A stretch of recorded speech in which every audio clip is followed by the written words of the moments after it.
आज मेलकरवाडा टप्पा 2चं भूमिपूजन केलं होतं. नेमकं काय काय या भूमिपूजन ह्याच्यामध्ये बघा, आमच्या मेलकरवाड्याच्या टप्पा 2चा विकास या दृष्टिकोनातून आजचा दिवस महत्वाचा आहे. जवळपास 22 कोटीचा हा टप्पा, ज्याच्यामध्ये ऑक्शन हॉल, कंपाऊंड हॉल, जाळी विणण्याचा एक त्याच्यामध्ये भाग असेल आणि विविध पार्किंग पासून ह्या पूर्ण बंदराचे सक्षमीकरण यासाठी हा निधी वापरण्यासाठी आपण सुरुवात करणार आहोत. त्याची भूमिपूजन आज आदरणीय उदयजी सामंत पालकमंत्री रत्नागिरीच्या आणि आमच्या सगळ्यांच्या हस्ते आता झालेलं आहे. ते काम आम्ही आजपासून सुरू करणार आहोत आणि येणाऱ्या 12 महिन्यामध्ये या पूर्ण मेलकरवाड्याच्या ह्या टप्पा 2च्या निमित्ताने आम्ही चेहरा मोहरा बदलणार आहोत आणि त्या दृष्टिकोनातूनचा प्रवास आजपासून सुरू झालेला आहे. तर खूप कमी वेळामध्ये काम पूर्ण करण्याचं एक टार्गेट आहे.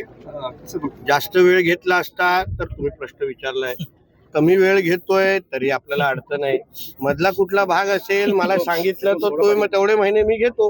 माझा मुद्दा एवढाच आहे की हा मेलकरवाडा बंदर हा उद्योगाच्या दृष्टिकोनातून, मच्छीमारांच्या दृष्टिकोनातून अति महत्वाचा बंदर आहे. इथे जेव्हा हा बंदर 100% आपल्या कॅपॅसिटीमध्ये काम करायला सुरुवात करेल तर मोठ्या प्रमाणामध्ये अर्थकारणामध्ये त्याचा आपल्याला बदल दिसतील. आर्थिक समृद्धी ह्या आजूबाजूच्या भागामध्ये येईल.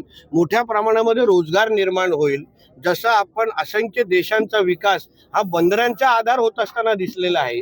अन्य राज्यांचा विकास, उदाहरण गुजरात, आंध्र प्रदेश, हा बंदरांच्या आधारावर होत असताना दिसलेला आहे. तसंच आमच्या आदरणीय मुख्यमंत्री देवेंद्र फडणवीस साहेबांचा पण तोच मानस आहे की महाराष्ट्राचा विकास करायचा असेल तर बंदरांच्या माध्यमातून आपण करायला पाहिजे. म्हणून वाढवण बंदर असो आणि आता आमचा मेलकरवाडा बंदर असो, असंख्य ह्या बंदरांना 100% त्यांच्या कॅपॅसिटी प्रमाणे डेव्हलप करण्याचा, विकास करण्याचा आमचा मानस आहे. मंत्री म्हणून जबाबदारी आहेतच, पण भाजप पक्ष म्हणून स्थानिक स्वराज्य संस्था निवडणुका पण येत आहेत. आपल्याकडे भाजपने सुद्धा जबाबदारी रत्नागिरी जिल्ह्याची दिलेली आहे. अशा परिस्थितीमध्ये नेमकी रणनीती काय असेल? सर, ह्याला फक्त जोडून घेतो. म्हणजे शिवसेनेनं असं म्हटलंय की आपण एकत्रितरित्या रत्नागिरी जिल्ह्यामध्ये पण निवडणुका लढवणार आहोत. भाजपची नेमकी भूमिका काय असणार? बघा, एक समजून घ्या, आमच्या भारतीय जनता पक्षाच्या कार्यकर्त्यांच्या भावना ह्या दृष्टिकोनातून महत्वाच्या.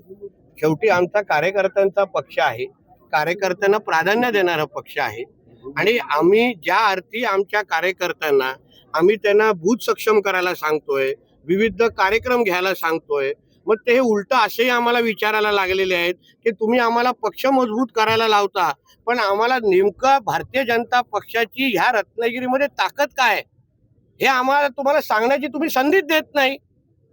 एकदा तरी आम्हाला स्वबळावर स्थानिक स्वराज्य संस्था लढायला द्या असं फार आग्रह करतायत.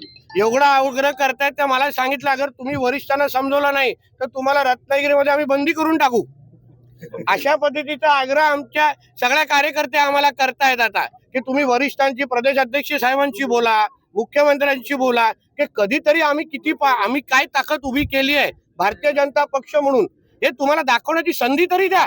असे सगळ्या आमच्या कार्यकर्त्यांचा प्रचंड दबाव आमच्यावर आहे आणि म्हणून त्यानुसार ही भावना मी वरिष्ठांपर्यंत पोहोचवणार आहे की कार्यकर्त्यांची इच्छा आहे की आपण स्थानिक स्वराज्य संस्था एकदा तरी आपण स्वबळावर लढलं पाहिजे. कारण का काय होतं, निधी जेव्हा वाटप होतं तेव्हा आता उदाहरण बघा, तिन्ही आमदारांना 20-20 कोटी दिलेले आहे. भारतीय जनता पक्षाचे आमचे खासदार राणे साहेब 5च कोटी दिलेले आहे. अन्य कुठलाही पदार्थ कार्यकर्ते नाही. म्हणून ह्या दृष्टिकोनातून तो त्यांचा निर्णय वरिष्ठांपर्यंत पोहोचवणार आहे. मंत्रालयाच्या माध्यमातून M2M फेरी, ज्याच्यामुळे आज कोकण आणि मुंबईचं अंतर सागरी मार्गातून जवळ येणार आहे.